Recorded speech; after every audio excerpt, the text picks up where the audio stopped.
Mereka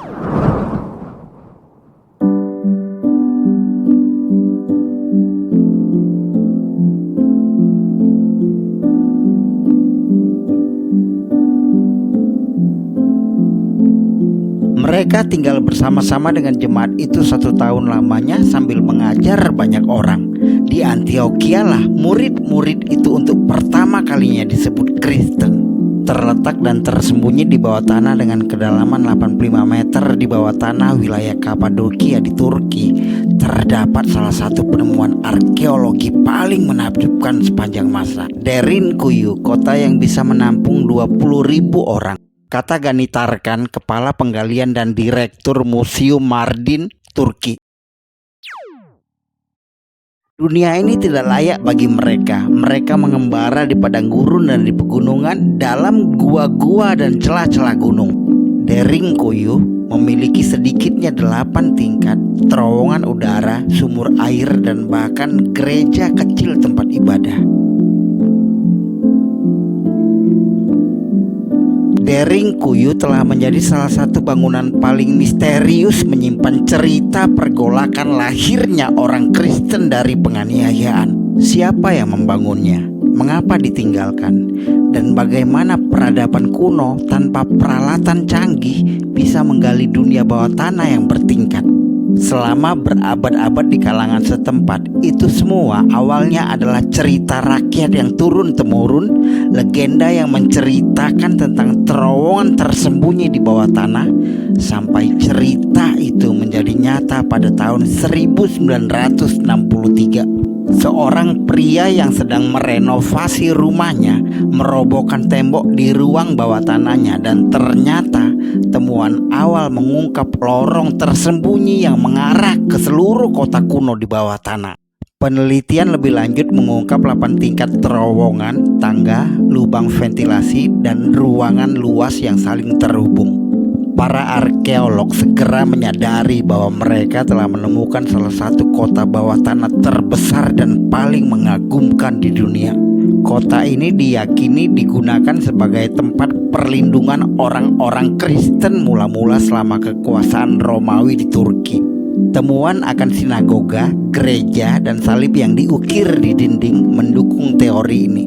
Orang-orang Kristen mula-mula tersebar di berbagai dunia, ditindas dan dianiaya oleh bangsa Romawi yang mempunyai wilayah kekuasaan yang sangat luas di belahan dunia.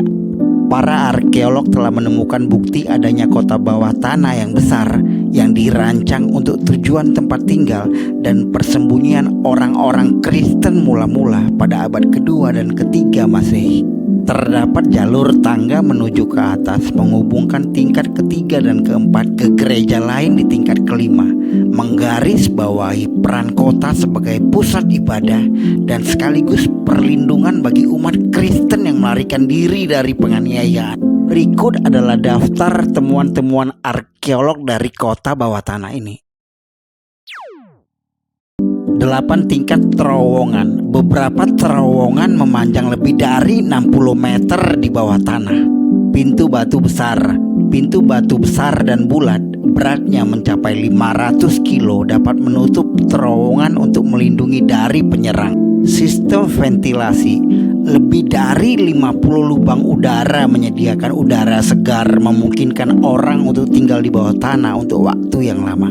Sumur dipergunakan untuk kebutuhan air yang berkelanjutan. Ruang ibadah, ditemukan gereja kecil, altar, koin, dan lampu, serta tulang manusia dan hewan, dan termasuk satu tempat dengan bintang Daud yang diukir di dekat langit-langit.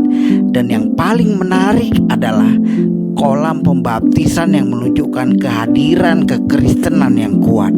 Kandang ternak dan penyimpanan makanan. Kota ini memiliki kandang ternak, dapur, tempat pemerasan anggur, dan ruang penyimpanan yang besar yang menunjukkan tempat tinggal jangka panjang. Derinkuyu bukan hanya terdiri dari beberapa gua, itu adalah kota yang nyata dan hidup berada di bawah tanah.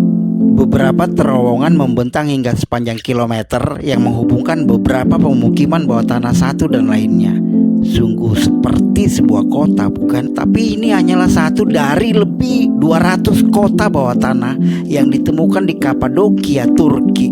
Hubungan yang paling menarik adalah antara Derinkuyu dan Kaymakli, kota bawah tanah besar lainnya yang berjarak 8 km. Beberapa peneliti percaya bahwa kedua kota itu dulunya terhubung oleh terowongan bawah tanah yang menciptakan jaringan bawah tanah kuno. Gani Tarkan, Direktur Museum Mardin dan Kepala Penggalian mengatakan, agama Kristen bukan agama resmi pada abad kedua dan kelompok yang menerima agama Kristen umumnya beribadah secara sembunyi dan rahasia, berlindung di kota bawah tanah untuk melarikan diri dari penganiayaan Romawi. Masih setengah dari Derinkuyu telah digali, banyak bagian lain masih tertutup. Banyak misteri yang belum dipecahkan oleh para arkeolog. Sebuah dunia tersendiri, tersembunyi dengan aman di bawah batu dan bebatuan.